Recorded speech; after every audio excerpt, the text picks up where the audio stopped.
Nah, kenapa? Kenapa?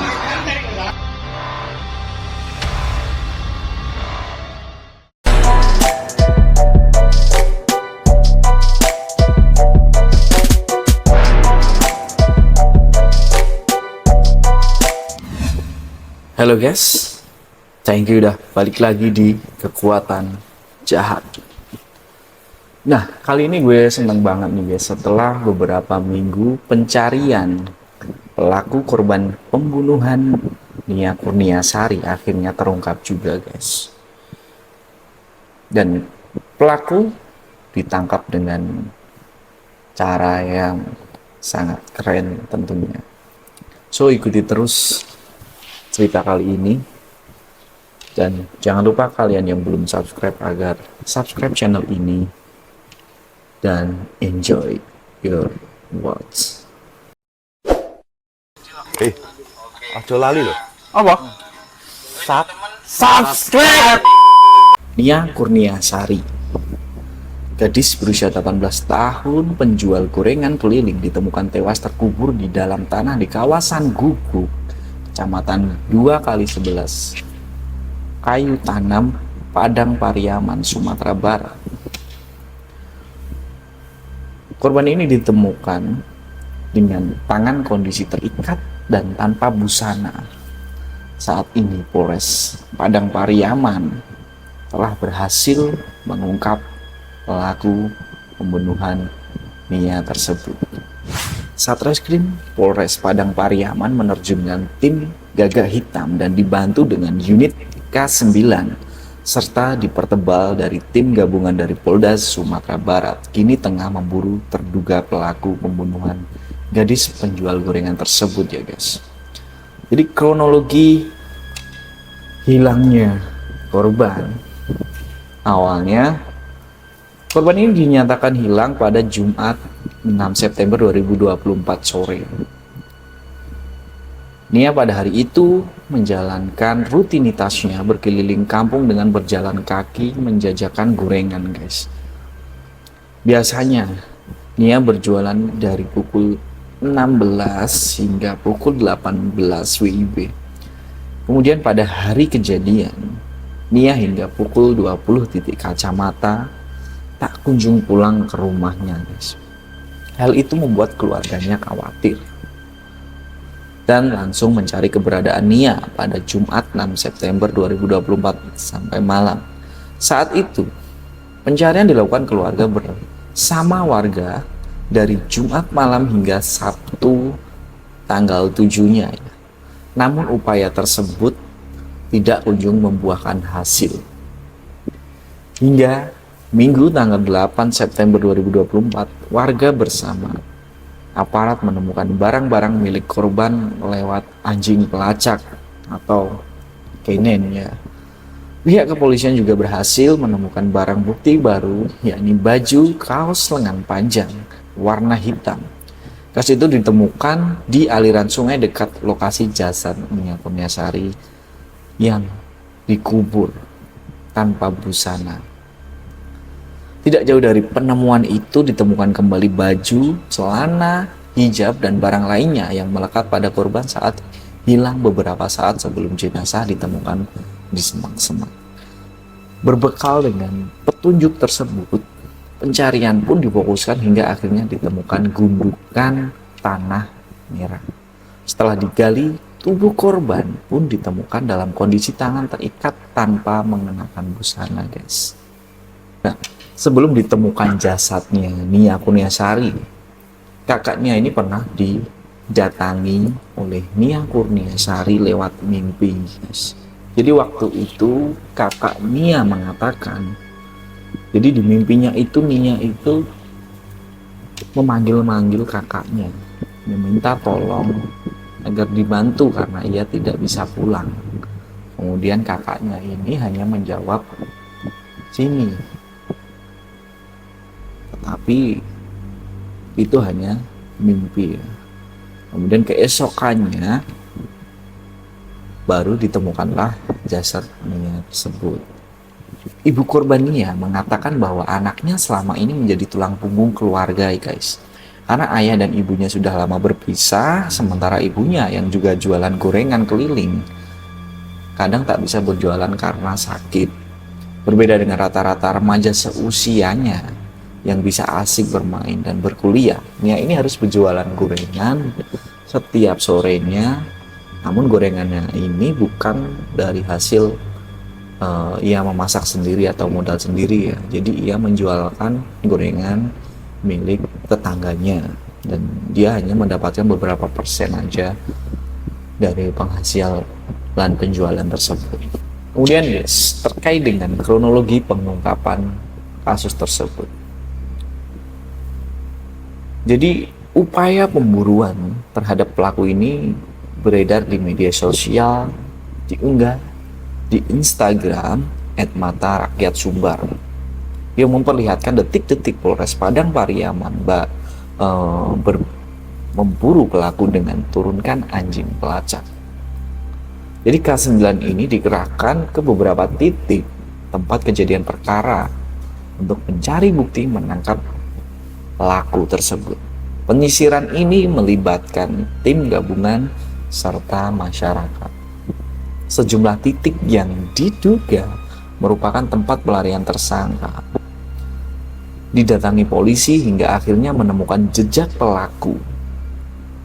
Adapun upaya polisi memburu pelaku pembunuhan Nia dari malam hingga pagi pun dilakukan.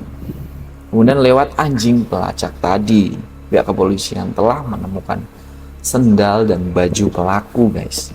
Kemudian polisi menemukan tas berisi sejumlah barang yang diduga milik pelaku. Saat ini polisi terus memburu pelaku, bekerja sama dengan satuan kepolisian di sekitar wilayah kejadian untuk mempersempit pelarian pelaku tersebut. Dan akhirnya polisi mengetahui identitas pelaku setelah menemukan pakaian dan sendal yang diduga milik pembunuh Nia di lokasi kejadian. Selain itu guys, identitas pelaku terungkap setelah polisi memeriksa sejumlah orang yang melihat Nia terakhir kali ketika berjualan gorengan. Diduga pelaku pembunuhan Nia tersebut disebut-sebut adalah orang sekitar ya. Setelah beredarnya foto terduga pelaku di media sosial, keluarga korban mengaku mengetahui terduga pelaku tersebut. Pelaku disebut-sebut tinggal di kampung yang bersebelahan dengan kampung tempat tinggal korban. Dan akhirnya pihak Satreskrim Polres Padang Pariaman menetapkan IS sebagai tersangka pembunuhan Nia Kurniasari. Penetapan tersebut, IS ini diketahui merupakan warga Padang Pariaman dan saat ini polisi telah mempersempit pergerakan pelaku. Pelaku ini bersembunyi di gubuk, di hutan, kemudian warga pun sempat melihat pelaku bersembunyi di sebuah gubuk yang berada di hutan daerah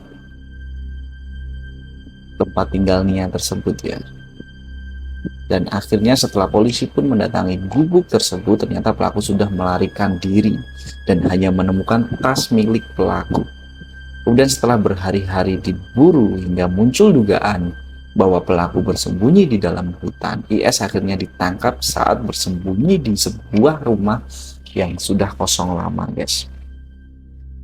Jadi penangkapan ini bermula saat salah seorang warga bernama Buyung pada Kamis siang sekitar pukul 14.00 mengajak dua pemuda yang sedang berada di dekat rumah tersebut untuk memeriksa ke dalam rumah. Jadi ada dua pemuda yang sedang duduk di dekat rumah.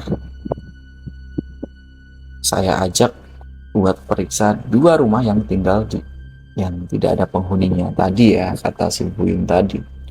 Kemudian lantas Buyung meminta kunci rumah. Buyung melihat ke dalam rumah dan melihat seperti sekelebat bayangan. Kemudian menaruh curiga, ya kemudian meminta pertolongan ke warga yang lain.